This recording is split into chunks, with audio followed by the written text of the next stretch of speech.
ሌላኛው መረጃችን የሚሆነው ዲያቆን ዳንኤል ክብረት ነው። ከዚህ ጋር በተገናኘ ከኃላፊነት ተነስቷል ተብሎ በተለያየ ሶሻል ሚዲያ ሲሰራጭ የነበረ ዲያቆን ዳንኤል ክብረት ከስልጣን መነሳት በተመለከተ የደረሰኝ መረጃ ላካፍላችሁ። እንግዲህ እንደሚታወቀው ከስልጣን ተነስቷል ተብሎ ሲሰራጭ የነበረው መረጃ ያው ከዋና ስልጣን ሳይሆን ከቦርድ ሰብሳቢነት ነው የለቀቀው ማለት ነው። እንደሚታወቀው ዲያቆን ዳንኤል የፋና ብሮድካስቲንግ ኮርፖሬሽን የቦርድ ሰብሳቢ የነበሩ ሲሆን ከተቋሙ ሰራተኞች በተነሳው ቅሬታ ምክንያት ከቦርድ ሰብሳቢነታቸው ተነስተዋል ነው የተባለው። እንግዲህ ይህ መረጃ ያወጣው መሰረት ሚዲያ ነው እና ከቦርድ ሰብሳቢነት ነው እንጂ የተነሱት ከሌላ ስልጣን ወይም ደግሞ ከማህበራዊ ጉዳዮች አማካሪ ሚኒስትር ማዕረግ እንዳላቸው ይታወቃልና ከዛ እንዳልሆነ ነው መረጃዎች የደረሱ። ነገር ግን ከፋና ብሮድካስቲንግ ኮርፖሬሽን ከቦርድ ሰብሳቢነት መልቀቃቸው ወይም ደግሞ መነሳታቸውን ነው መረጃ ይደረሰን መስለው። እንግዲህ እንደሚታወቀው በምትካቸው ደግሞ የኮሚኒኬሽን ሚኒስትር ወይዘሮ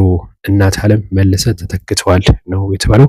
ይህንን የስልጣን ሽግግር በተመለከተ ከፋና ብሮድካስቲንግ ኮርፖሬሽን ከሆነ እንደዚሁም ከመንግስት ባለስልጣናት ምንም አይነት የወጣ መረጃ እንደሌለ ይደርሰን።